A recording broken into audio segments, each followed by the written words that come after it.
Tumsifu Yesu Kristu. Uhuru wa Yesu. Mola yaseba tuitikie wote Yesu.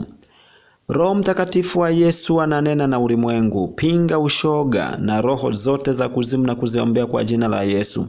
Lakini pinga roboti aliyeingia duniani kwa kisingizio cha kukua kwa sayansi na teknolojia. Ni sanamu huyo. Kwanza tuanze na sala ya ufalme wa Yesu inayotoka katika kitabu cha Mathayo sura ya 6 mstari wa 9 hadi wa 13. Baba yetu uliye mbinguni, jina lako litukuzwe, ufalme wako uje, mapenzi yako yatimizwe hapa duniani kama huko mbinguni. Utupe leo riziki yetu, utusamee deni zetu kama sisi nasi tuwasamehevyo wadeni wetu, na usitutie majaribuni, lakini utuokoe na yule muovu, kwa kuwa ufalme ni wako na nguvu na utukufu hata milele. Amina. Kama kujiunga na chaneli hii ya ufalme wa Yesu ni leo, ni vyema sana kufuatilia vipindi vya nyuma. Utabarikiwa sana.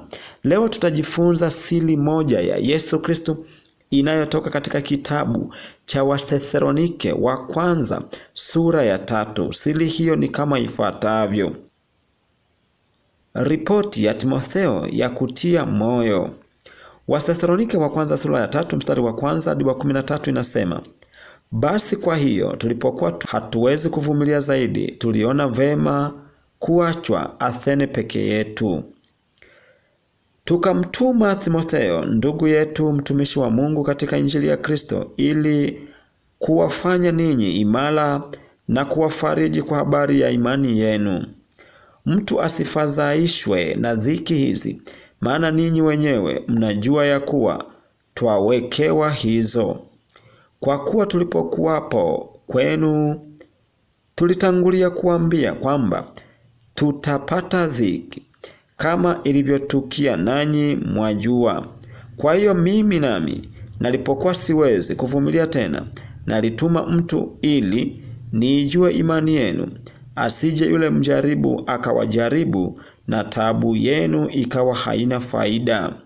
Lakini Timotheo alitujia hivi sasa kutoka kwenu, alituletea habari njema za imani yenu na upendo wenu, na ya kwamba mnatukumbuka vema siku zote, mkitamani kutuona sisi vile vile kama sisi kuwaona ninyi. Kwa sababu hiyo, ndugu, tulifarijiwa kwa habari zenu katika msiba na dhiki yetu yote kwa imani yenu. Kwa kuwa sasa twaishi ikiwa ninyi mnasimama imara katika Bwana. Maana ni shukrani gani tuwezayo kumlipa Mungu kwa ajili yenu, kwa furaha ile yote tunayoifurahia kwa sababu yenu mbele za Mungu wetu. Usiku na mchana tunapoomba kwa juhudi tupate kuwaona nyuso zenu na kuyatengeneza mapungufu ya imani yenu. Basi Mungu mwenyewe Baba yetu na Bwana wetu Yesu atuongoze njia yetu tufike kwenu. Bwana na awaongeze na kuwazidisha katika upendo ninyi kwa ninyi na kwa watu wote, kama vile sisi nasi tulivyo kwenu. Apate kuifanya imara mioyo yenu iwe bila lawama katika utakatifu mbele za Mungu Baba yetu, wakati wa kuja kwake Bwana wetu Yesu pamoja na watakatifu wake wote. Nini tunafundishwa katika siri hii?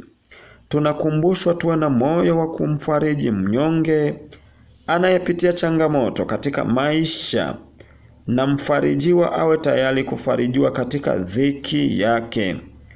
Pia tunafundishwa tuwe na moyo mkuu, tusikate tamaa tunapopitia dhiki, kwa sababu dhiki zipo kutuimarisha. Asanteni kwa kunisikiliza. Ombi.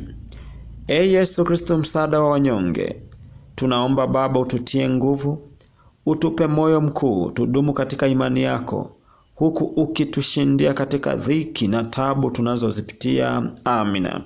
Asanteni kwa kunisikiliza. Mungu ibariki Tanzania, Mungu ibariki Afrika, Mungu ibariki dunia yote na mataifa yote duniani. Amina.